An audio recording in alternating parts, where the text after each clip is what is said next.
더불어 우리 오늘 본문은 창세기 49장과 50장을 펼치고 한번 보도록 그렇게 하겠습니다.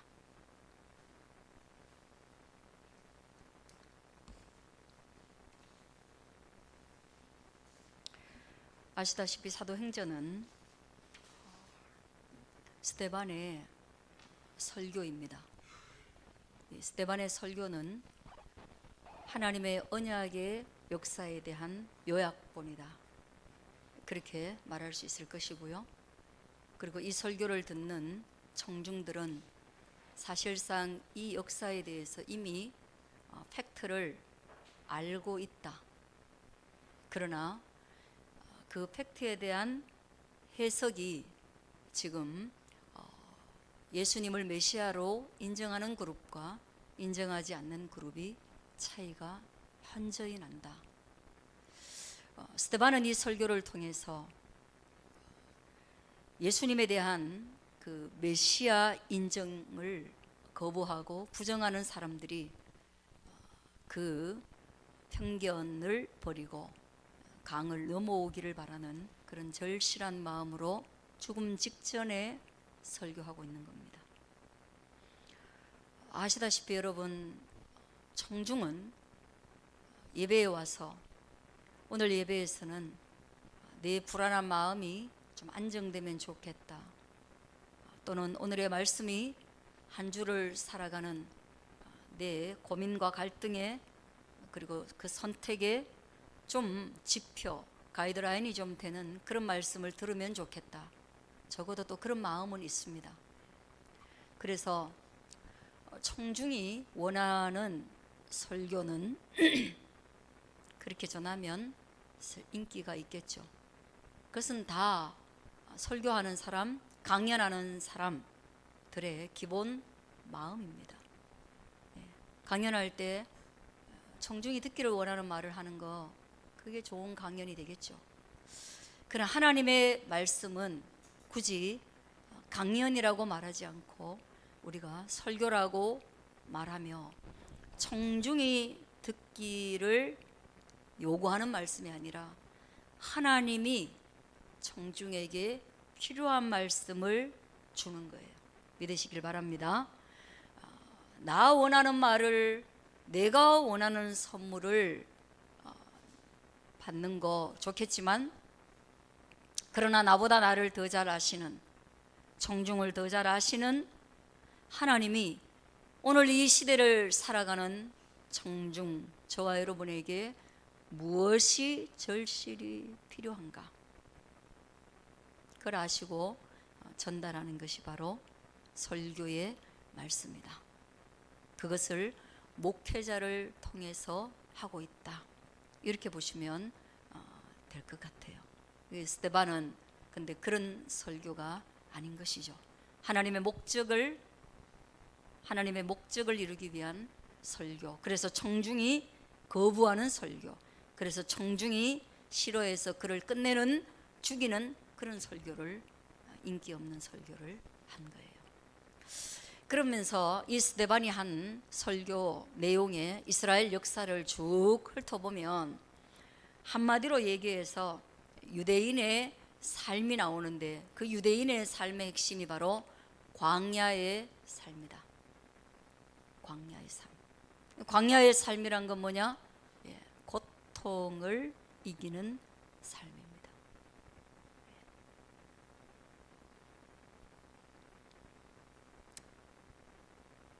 근데 문제는 이런 고통스러운 광야의 삶을 지속적으로 하나님은 은혜다, 그리고 축복이다, 그리고 또 하나님과의 동행이다, 이렇게 다르게 표현하고 있다는데 좀 아이러니가 있습니다.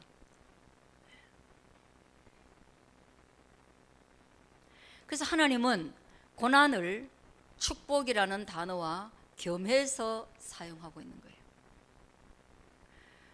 고난이 축복이다, 광야가 살 길이다, 이렇게 말하고 있습니다.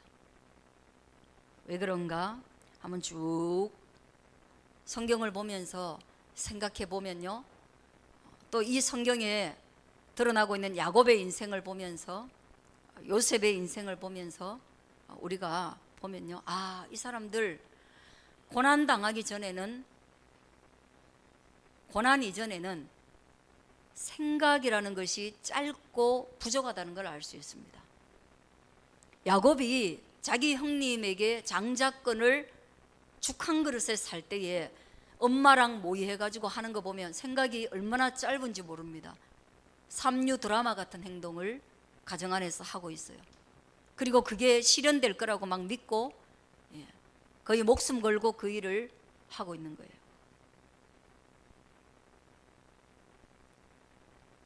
그러나 그가 깊은 고난을 경험합니다. 외삼촌 집에서 또는 도망자의 삶을 살면서 마음에 위로받을 곳이 하나도 없는 그런 메마른 인생을 살면서 그의 생각과 통찰력이 깊어지고 하나님을 향한, 인간을 향한 깊은 배려심이 생겨나게 됩니다. 그리고 그는 하나님을 수긍하게 됩니다. 삶을 통해 보여준 하나님의 설교에 아멘으로 화답하게 된다는 얘기예요. 할렐루야. 제가 설교할 때 여러분은 아멘 하는 거 주저함 없이 할 수 있겠죠. 그러나 이 설교가 여러분의 삶에 이루어질 때 야곱과 같이 아멘 할 수 있는 것은, 그것은 광야에서 여러분이 친히 하나님을 만날 때 가능한 겁니다. 요셉도 마찬가지예요. 요셉도 너무너무 힘든 인생 속에서 생각이 깊어지고 지혜가 넓어지고, 그리고 사람을 관리하는 힘도 생기고 기다리는 인내심도 생깁니다. 팔딱팔딱 근시안적인 삶의 내용 때문에 울고 웃지 않습니다. 그러니 우리도 이 고난이라는 단어를 그런 측면에서, 외형의 고난이 내적, 영적 깊이를 더해 간다는 그 측면에서 고난이라는 단어를 축복으로 우리도 받아들일 수 있게 되어지길 바라요. 이런 이스라엘 역사 속에서 보면 유대인들이 힘을 얻었거든요. 유대인들은 구약 성경에 충실한 사람들인데, 구약 성경은 하나님의 역사를 자녀들에게 가르치고 또 가르쳐라 그러거든요. 교육을 굉장히 중요하게 생각합니다. 그 교육의 핵심이 뭐냐? 하나님입니다. 그리고 또 그 교육의 핵심이 뭐냐? 하나님의 언약을 들은 자기 조상 이스라엘입니다. 그들이 하나님과 관계성 속에서 이 땅에서 어떻게 살았느냐? 그들이 그걸 들은 거예요. 듣는 거예요. 그러면서 여러분들, 이 세계의 리더의 나라는 지금 미국이라고 하잖아요. 뭐 거부할 수 없습니다, 여러분. 성질 내도 이 세계의 리더는 미국입니다. 어떤 분야에 종사하건 간에 그 분야에서 넓은 시야를 가지려고 하면 그냥 미국 가보면 됩니다. 학문에 대해서 내가 학문의 뜻을 두면 미국 가서 공부해 보면 됩니다. 어떤 석학들이 어떻게 성실을 다해서 공부하고 있는지, 어떤 분위기에서 공부하는지 보면 됩니다. 예술계통도 마찬가지입니다. 뭐 제일 중요한 것은 무기죠. 과학의 집약, 군사력, 1년 예산 1000조, 국방비로 1000조를 씁니다. 어떻게 세계를 장악하지 않겠어요? 아이디어와 기술력이 다 거기에 있는데, 근데 거기에 그 미국이라는 리더십의 나라에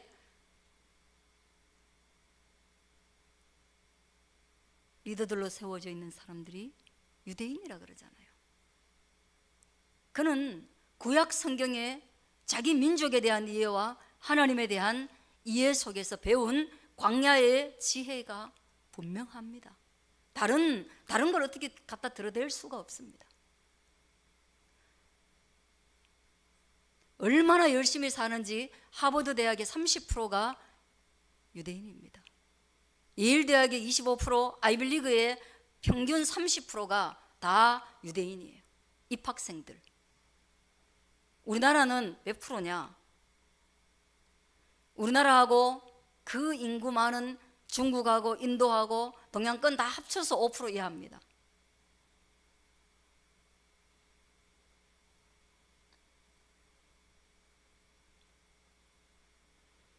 미국 부유층의 30%가 유대인입니다. 우리나라로 말하면 억대 연봉 대부분이 유대인이에요.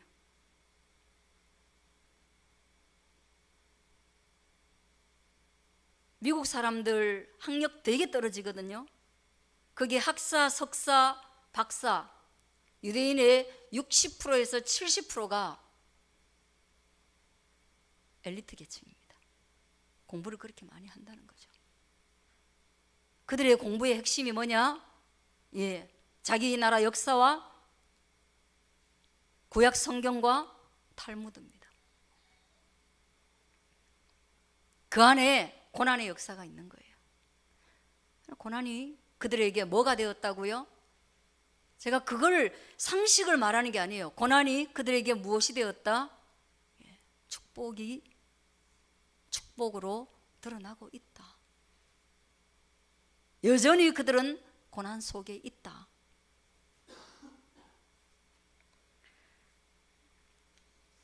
반대로 한번 생각해 보세요. 그럼 고난 전혀 없는 사람 누군가?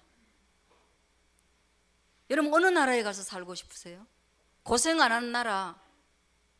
제가 한번 고생 안 하는 나라를 생각해 보니까 어디예요? 석유가 꽂으면 펑펑 나오는 사우디예요. 근데 문제는 사우디에 석유가 너무 많이 나오고 돈이 흘러 빠져가지고 거기에는 그 어떤 유명한 사람도 나오지를 않습니다. 아니 거기에서 나와야 되는 거 아니에요? 돈이 그렇게 많은데 공부시키면 되는 거 아니에요? 돈이 그렇게 많은데 축구팀 만들면 되는 거 아니에요? 돈이 그렇게 많은데 예술인 양성하면 되는 거 아니에요? 안 한다는 거죠. 왜? 내가 돈이 그렇게 많은데 축구 40분을 뛰어야 되는데 10분 뛰면 그게 뛸 수 있겠어요? 내 같아도 10분만 뛰고 숨 차면 내가 왜 이걸 해야 되지? 난 안 뛸 것 같아요. 수학 문제 풀다가 안 풀리면 아니 이걸 왜 풀어? 저기 가서 빨대를 꽂으면 되는데 석유 시추를 딱 꽂으면 돈이 펑펑 쏟아지는데 이 수학 문제를 왜 풀어야 되냐고요. 빌딩 짓는데 수학이 필요하다고 아무리 말해도 아무도 공부 안 해요. 그러니까 뭐예요? 그래 두바이 빌딩 지으려면 한국인 부르면 되고 미국 사람 부르면 되는 거죠. 거기 안에서의 인지에 안 나오는 거예요. 생존에 대한 절실함은, 고난을 통한 생존에 대한 절실함은 하나님과 관계가 깊어지게 하고 사람들 속에서 문제 해결 능력을 가지게 해서 리더십의 나라가 되게 한다. 저는 이걸 여러분과 함께 나누고 싶은 거예요. 그렇게 해서 오늘 본문에 보니까요 75인이 내려와서 어떻게 됩니까? 야곱이 애굽으로 내려가 자기와 우리 조상들이 거기에서 죽고, 그 이제 죽는 모습들이 창세기 49장과 50장에 나타나고 있어요. 49장 보세요. 야곱이 거기에서 17년을 살게 됩니다. 그리고 난 뒤에 죽기 전에 그들을 불러가지고 이제 너희가 후일에 당할 일을 내가 너희에게 이르리라 하고 죽기 전에 예언을 하고 축복을 하고 상속을 하는 거예요. 유대인들에게 이런 전통이 있기 때문에 유대인들은 조상에 대한 그리고 언어에 대한 가르침에 대한 여기에 대한 굉장한 무게를 둡니다. 상속의 끝판왕이 바로 죽기 전에 하는 하나님의 말씀에 힘입은 자녀에 대한 축복이요, 자녀의 미래에 대한 안목입니다. 우리나라는 부모의 재산이 얼마 있는가 관심이 있지, 부모가 나를 어떻게 보고 있고 그 부모가 나를 위해서 어떻게 기도하고 있는지 관심이 없지만, 그래, 이것이 자녀를 살리는 것이지 돈 한 대를 못 갑니다. 거기에 마음 빼앗기지 않기를 주의 이름으로 축원드립니다. 마음 빼앗기지 마시고 절망하지도 마시기를 바랍니다. 첫 번째 보면 축복 어떻게 하냐 한번 보세요. 여러분 자녀 축복할 때 어떻게 해야 돼요? 제가 여러분을, 후세대들을, 미래의 청년들을 바라보면서 첫 번째 하는 그 축복의 원리의 1번입니다. 한번 따라하겠습니다. 행동. 예, 행동입니다. 여러분, 목사가 아무리 마음씨 좋고 아버지가 10손가락 깨물어서 안 아픈 손가락은 없을지 몰라도 더 아픈 손가락은 있다는 거죠. 그리고 그들의 행위를 다 지켜봤다는 거죠. 저도 지켜보고 있습니다. 제가 여러분에게 꼰대처럼 말하는 거 매일 여러분에게 말합니다. 이 아이들이 인사성이 있는가? 이 아이들이 희생정신이 있는가? 이 아이들이 꾀를 부리고 있지는 않은가? 저 매일 봅니다. 일 하나 시켜놓고 항상 봅니다. 야곱이 그걸 안 받겠냐? 자기 아들들이니까 받습니다. 그래서 어떻게 축복했습니까? 행동에 근거를 두고 축복하기를. 첫 번째 보면요, 자기 아들 루벤, 첫째 아들은 정욕이 뜨겁다고 말하고 있습니다. 왜? 보니까 그렇다는 거예요. 야곱의 첩인 비라와 뭐예요? 자기 계모하고 통간했어요. 자기 계모하고 불륜을 저질렀어요. 이거 공중파에 나오기도 어렵고 넷플릭스에나 나올 수 있는 이야기가 그때 있었다는 거죠. 그거 보고 야곱이요, 지금 얼마나 세월이 지났습니까? 그거 마음에 남아 있었다는 거예요. 자식이 한 아주 불효 막심한 행동이 부모가 죽을 때까지 입을 떼지는 않지만 마음에 끝까지 남아두고 있었다는 거예요. 남겨두고 있었다는 거예요. 그러므로 여러분, 너무 지나친 범죄, 너무 충격적인 행동, 상식의 틀에서 너무 벗어나지 않는 그런 삶을 기본으로 저와 여러분도 추구하고 살아야 합니다. 그거 하면 어때? 택도 없습니다, 여러분. 택도 없습니다. 아버지만 그거 마음에 품고 있었겠어요? 루벤이 잘 되면 11 아들이 어떻게 생각하겠어요? 루벤이 잘 되면 남아있는 11명의 아들이 하나님의 공의, 하나님의 정의, 하나님의 사랑에 대해서 의심하지 않겠어요? 여러분 어떨 것 같아요? 정명석이가 계속 잘 되면 여러분 하나님의 정의, 하나님의 은혜에 대해서 한 번쯤은 우리가 고민해 보지 않겠어요? 이 모든 고민이 모여서 핵폭탄을 만들어서 정명석을 한 방에 보내는 거, 그거 누가 하는 일이냐? 저는 그런 믿음이 있습니다. 저는 하나님 찬양합니다. 그런 믿음이 있습니다. 끝내 장자권을 빼앗깁니다. 첫째 아들임에도 불구하고 넷째 유다에게 장자권 빼앗깁니다. 장자권은 넷째에게 빼앗기고 기업의 상속권, 기업의 상속권은 요셉의 두 아들에게 넘어가 버립니다. 그게 48장에 나와요. 야곱이 뭐라고 하는지 아세요? 야곱이 요셉에게, 요셉아, 너의 두 아들 나에게 주라, 이렇게 말합니다. 너의 두 아들은 내 아들처럼 너의 두 아들을 취급할게. 네 두 아들은 내 거야. 예. 그러면서 야곱의 상속을 요셉의 두 아들이 받습니다. 그걸 요셉하고 둘이 의논합니다. 그리고 소위 말하면 입양해버립니다. 그리고 그 다음부터 나오는 아들이 이제 네 거야. 그 아들에게 너는 상속해. 에브라임과 므낫세는 내 거야. 그렇게 얘기합니다. 그래서 요셉에게는 기업의 상속은, 땅은 뭐예요? 눈에 보이는 물질 상속은 요셉에게 이 맏아들이 요셉에게 2배로 뺏겨버리고, 장자권, 눈에 안 보이는 이 권위는 누구에게 빼앗겨요? 넷째에게 빼앗겨버립니다. 그걸 야곱이 죽을 때 유언하는 거예요. 얼마나 무겁습니까, 여러분? 산다는 것이 얼마나 무겁고 중요합니까? 맏아들요, 택도 없습니다. 우리의 삶을 하나님이 평가하시고 부모도 평가하시고 여러분의 모든 리더들이 평가하고 있습니다.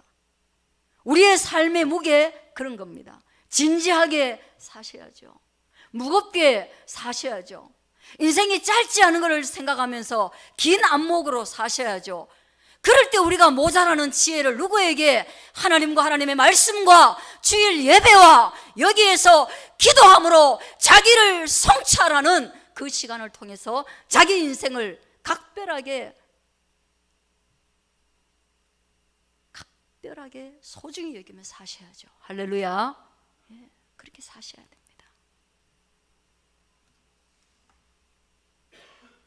그 다음 두 번째 한번 보세요. 두 번째 아들이 누구예요? 우리 주보에 나오죠. 두 번째 아들이 누구입니까? 둘째, 셋째, 시므온과 레위. 여러분, 이 사람들 둘은 뭐 첫째, 둘째, 셋째가 다 합쳐서 좀 뜨거운 사람들이에요. 첫째는 정욕에 뜨거웠다면 둘째, 셋째는 뭐예요? 여기도 뜨거워가지고요, 자기 여동생을 위하여서 한 족속을 거짓말을 해가지고 결혼시켜 주겠다는 거짓말을 미끼로 싸그리 다 멸절시키는 피해 보복을 한 사람들입니다. 이걸 야곱도 과도하다게 생각했습니다. 딸이 강간을 당했는데 그건 슬픈 일이에요. 여러분, 딸이 강간당해도 된다고 말하는 게 아니에요, 제가. 그러나 그 강간 때문에 그 강간한 부족 전체가 사과를 함에도 불구하고 분이 안 풀려가지고 그 부족을 다 싸그리 죽여버렸어요. 결혼하려면 할례를 받아야 된다 해가지고 할례 받은 그때 아무도 군사력을 발휘하지 못하는 그때 다 죽여버렸어요. 여러분, 그건 과도하다는 거예요. 하나님도 그것에 대한 과도함을, 아버지도 그것에 대한 과도함을 표했습니다. 그러므로 뭐라고 말하는지 아세요? 야, 그들과 같이 마주 앉지 마라. 그들과 손잡아 동맹하지 마라. 연합하지 마라. 이유는 뭡니까? 이유는 뭐예요? 분노는 확산되어서 분노는 불길을 일으키기 때문입니다. 시므온과 레위가, 야, 화나지? 딸내미, 우리 동생, 여동생 하나밖에 없는 우리 여동생 강간한 그놈 가만두지 말자. 둘이가 뭐예요? 분노의 불이 두 개가 하니까 막 활활 타가지고 아무도 못 꺼요. 피해 보복을 했는데 그들과 마주 앉지 마라. 마주 앉으면 너희도 금묵지 않은 흙이 된다. 그 분노하는 사람 옆에 있으면 뭐예요? 광장에 나가면, 분노한 사람들의 집회에 나가면, 여기는 그들의 집회라고 그랬어요. 그 광장에 나가면 뭐합니까? 지푸라기로 사람들 불태우고 뭐하고 소리 지르고 할 때 네 마음이 그 분노에 사로잡혀서 용서라는 것을 잊어버리게 되고 그 분노는 지나침을 낳게 된다. 그러므로 우리가 뭐예요? 광장에 나갈 때, 분노한 사람들과 만날 때 조심해야 돼요. 연합하는 거 조심해야 돼요. 그들이 복을 받지 못했습니다. 그들이 복 못 받았어요. 복 못 받은 거 어디 나오느냐? 오늘 제가 성경에 기록해 놨는데요, 인구수가 다른 사람들은 1차 때와 2차 때 확장되는데 인구수가 그렇게 확장이 안 돼요.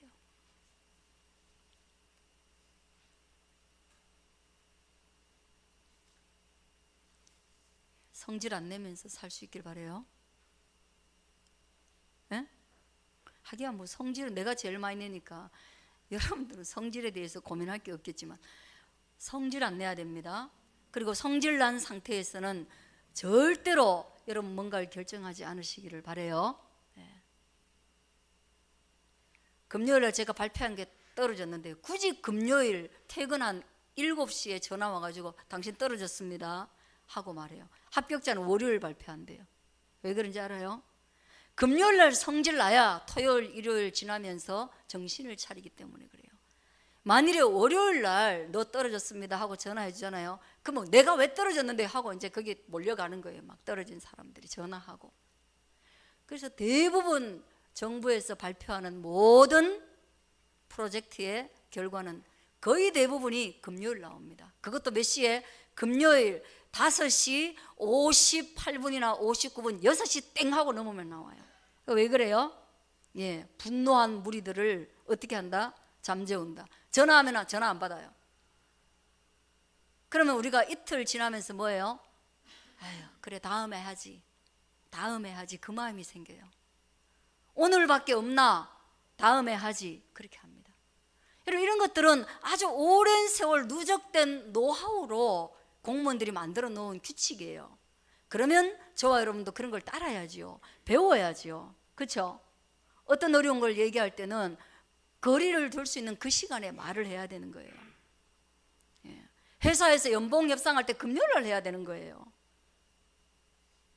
이번에 어려우니 다음부터는 이렇게 하겠습니다 하고 어려운 말을 할 때는 금요일에 딱 발표하고 이틀간 톡 깨야 되는 거예요. 월요일 해가지고 5일 내내 다투지 말고, 그러면 우리가 생각할 수도 없는 분노의 불길이 올라가지고 싸그리 뭘 죽이는 현상이 일어나게 됩니다. 누가 덕 받느냐? 아무도 덕 보지 못했습니다.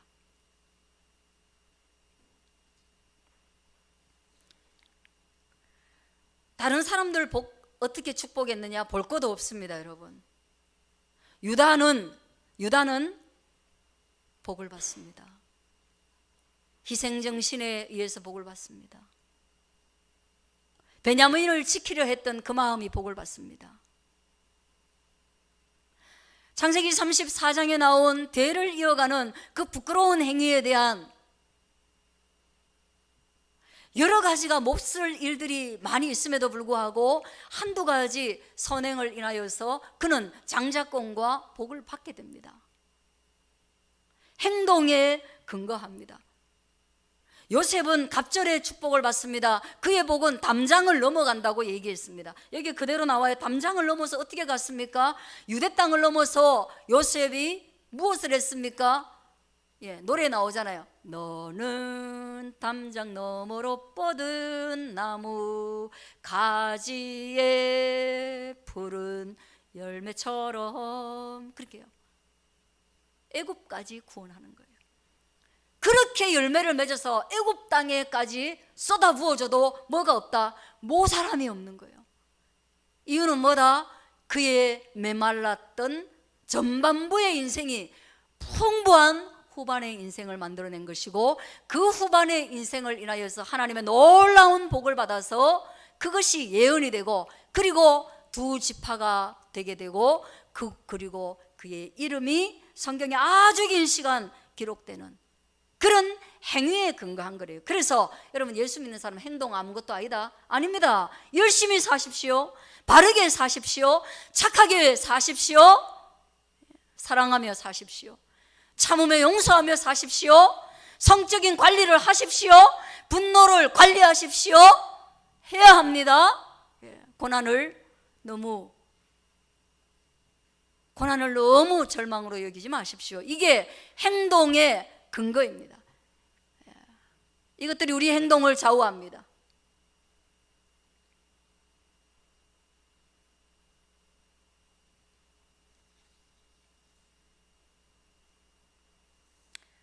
자, 두 번째는 축복의 예언의 특징이 뭐냐면 구속사의 전개 과정과 그들의 이후의 사명에 대해서 말합니다. 네. 여러분, 행동이 이런 사람, 행동이 이러니 이 사람에게는 어떤 일을 시켜야 되겠다, 이건 뭐 당연한 거 아니에요? 이 사람이 부지런하고 성실하니 이 사람에게는 조금 더 큰 일을 맡겨야 되겠다, 그거잖아요. 그게 하나님의 의중이 야곱을 통해서 드러나는 거예요.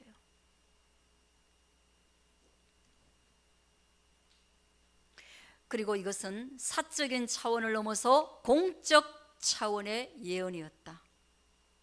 그래서 성경에 기록된 거예요. 이게 한 가정의 이야기라면 기록될 이유가 없겠지만 이것은 오고 오는 믿음의 사람들의 삶에도 동일하게 적용되기 때문에 사적이 아니라 공적 차원의 기도요, 예언이요, 하나님의 의도다 믿으시기를 축복합니다. 그렇게 해서 아브라함이 축복을 다 하고 난 뒤에 죽었다라고 하는데, 그리고 마지막 유언을 또 했습니다. 나를 조상들이 묻혀 있는 그 고향 막벨라 굴에 묻어다오. 이게 또 유언입니다. 막벨라 굴에 아브라함이 거기에 묻혀 있고 이삭이 거기에 묻혀 있다. 그리고 나의 아내도 거기에 묻혀 있다. 요셉에게 부탁합니다. 나도 거기에 묻어다오. 슬프죠. 맏아들이 아니라 요셉에게 이걸 부탁하는 거죠. 뭐 그래도 됩니까? 드라마로 보면 아주 눈치 보이는 역사입니다. 그죠? 이 큰 부탁을 요셉에게 합니다. 물론 요셉이 높으니까 첫째는 신경도 안 썼겠지만 그래도 마음에 뭔가 있지 않겠습니까? 내가 맞이구실을 못했구나 하는 게 있지 않겠습니까? 그렇게 해서 아브라함을 미라로 만들어서, 애굽에는 미라를 잘 만들죠, 그죠? 미라로 만들어 가지고, 유대에는 미라로 만드는 그런 장례 문화가 없습니다. 유대 땅은 하루 이틀 3일 만에 다 끝납니다. 미라로 만들어 가지고 그 시신을 막벨라 굴에 장례를 하고, 그 장례를 하기 위해서 요셉이 특별 휴가를 냅니다. 얼마나 먼 거리기 때문에 장례 행렬을 갔다가 오고 하려면 특별 휴가를 바로에게 허락을 받아가지고 휴가를 내가지고 그렇게 옮깁니다. 왜 그랬을까요? 왜 그랬을까요? 요셉에게는 더 나은 본향, 영어성의 더 better country, 나에게는 애굽이라는 이 기근을 이기는 땅보다 더 나은 본향이 있으니, 이 땅이 아무리 살기 좋고 먹을 것이 풍부하고 연봉이 높아지고 대한민국이 선진국 대열에 들어가도 나에게는 더 나은 본향이 있으니, 더 better country가 있으니 나를 거기에 묻어둬. 그리고 그 땅은 요단 강 건너서 있지 아니하냐. 나의 영원한 본향, 약속의 땅, 하나님이 언약하신 그 땅은 먹을 것이 풍부한 이 애굽보다 좋은 땅이 아니냐. 나는 그 더 나은 본향을 향하여 이 땅을 살아왔다.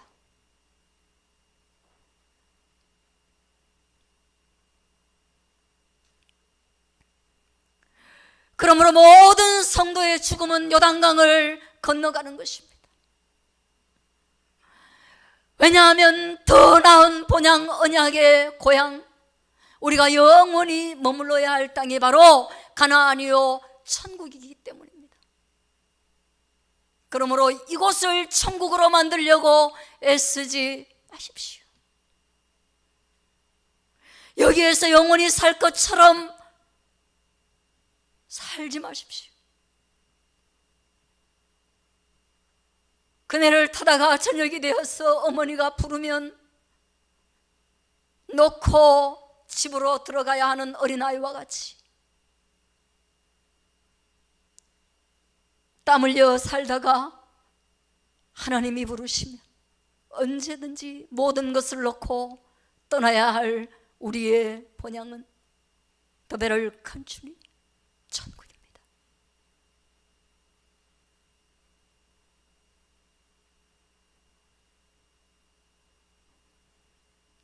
지치지 않으시고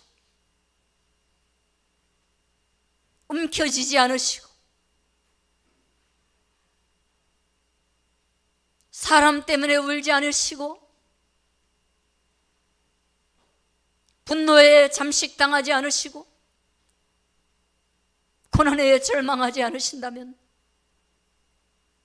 오늘 우리는 다시금 요단강을 건너 하나님의 나라로 가는 언약의 백성이요 그 언약의 백성을 번성케 하시는 언약과 번성의 유대인이요 이스라엘이 될 줄로 믿습니다.